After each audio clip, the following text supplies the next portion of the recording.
Sir, we've got a match. Nutrition is stabilizing. We've got a well-balanced vaccine, sir.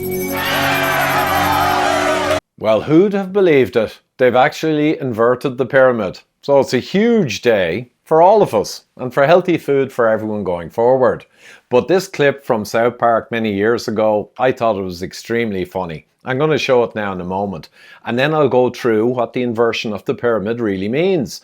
And there are some controversial aspects to it. So low carb and kind of people of that group who I worked with for over a decade, there's some mixed feelings about this.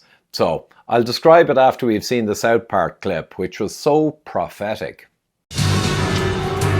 It's dinner time on the East Coast in less than an hour. People are going to die. Sir, we've got a boy on the hotline who says he might know something.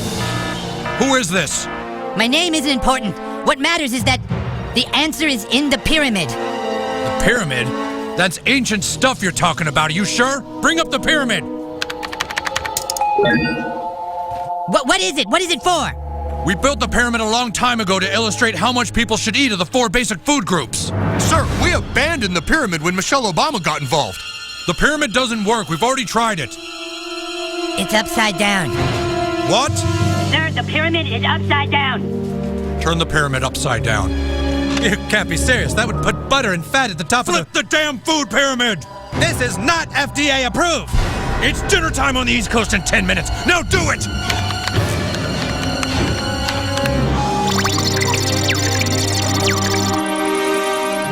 Sir, we've got a match. Nutrition is stabilizing. We've got a well-balanced vaccine, sir. Get the president on the phone. Tell him to have some steak with his butter.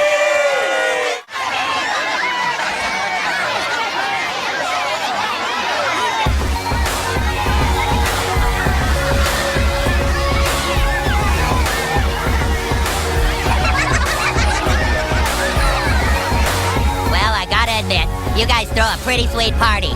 Hey, we'd do anything for our bros, man. Would you guys care for a frozen butter pop? We're good, Scott. Stop bugging us.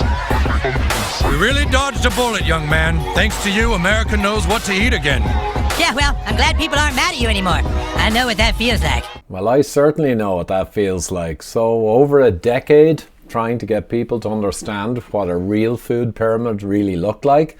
And of course, it's got ancestral human foods, nutrient dense, crucial for health, up the top. Mainly meats, eggs, fish, you know, the real nutrient dense stuff. And of course you can have vegetables, you get various minerals. So nowadays the vegetables are depleted in many key minerals, so sometimes supplements are needed. But in any case, some fruits okay and all that stuff in the middle. And then down the bottom, some would say it shouldn't be there at all. I would agree, are breads and these junk cereals with added fibre. But now at least we have a somewhat reasonable food pyramid for humans. Now many of you may know that I have a tendency towards carnivore, and I just thought this one was really funny and you can make a good argument for it. So eat real human food almost exclusively, and that would tend towards the meaty side of things. And there have been a few good jokes about this as well. This one was kind of wryly amusing. But we cannot escape the fact that Homo sapiens evolved as a species from the scavenging of carcasses originally and then becoming the most successful hunters on the planet, the bipedal striding hunters. That's essentially how Homo sapiens evolved. But I would agree that there should be best practices in various ways of processing our key foods, and there should be no cruelty involved.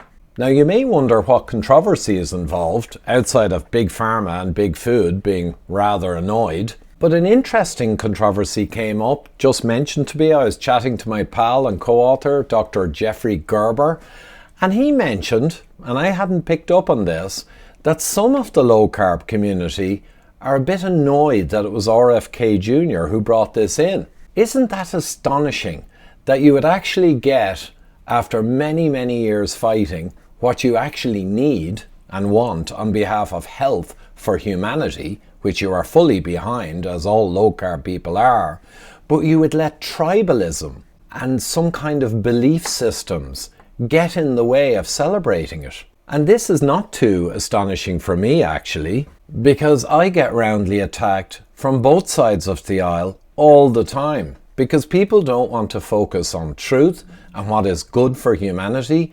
They want to follow their tribe. And there's a constant amount of division poured down from the oligarchies that essentially run our world, comes down from the top, divide and conquer all the human cattle and get them arguing amongst themselves. And that means you can manage the human herd all the easier. And if anyone hasn't read it, I put a link down below to Joe Plummer's A Tragedy and Hope 101, and I think it's obligatory reading for anyone who argues with other people about geopolitical or other issues. So if you haven't read Tragedy and Hope 101, which is free, and the audiobook is free, you're going to endlessly be caught up in BS arguments with your peers, friends and colleagues about stuff that you should not even be talking about. You should always be looking upwards at what narratives you've been convinced to believe. Now, speaking of some rather controversial and convincing narratives, there is the whole issue of the childhood vax schedule. And there's been dramatic inversions in the past few days in this also. So there's been a huge reduction in doses for children, down from around 80 to 88, down to around 30 or so. Now, it's still not down to where I believe Europe is. Europe is extremely regulated, but the US, even with this massive drop in childhood shots, is still not even down to where Europe is. So it's hardly that dramatic in some ways, but I believe there are quite a few low carbers who have huge resentments at the current administration for doing this. So that's further division that's sown and causes people to stay apart from each other.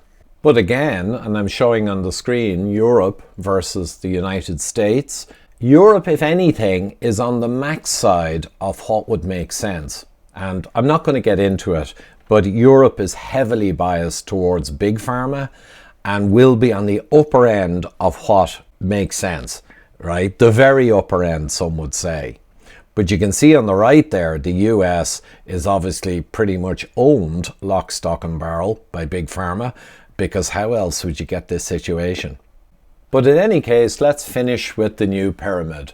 So as I said, it's pretty reasonable. The carnivores might go for a lot more meat and they might pull out some of that fruit, etc. And they'd certainly knock that disgraceful bread, grains nonsense off the bottom. I think it's fair to mention myself and Jeff back in 2017 put everything you need to know about diet and health into Eat Rich, Live Long, which has sold huge numbers of copies actually, has very high reviews, and basically cracked the case, I think, on this whole question with up to 300 references from memory, all printed into the back of the book. Scientific references proving everything we've said. So that's Eat Rich, Live Long if you want to check it out.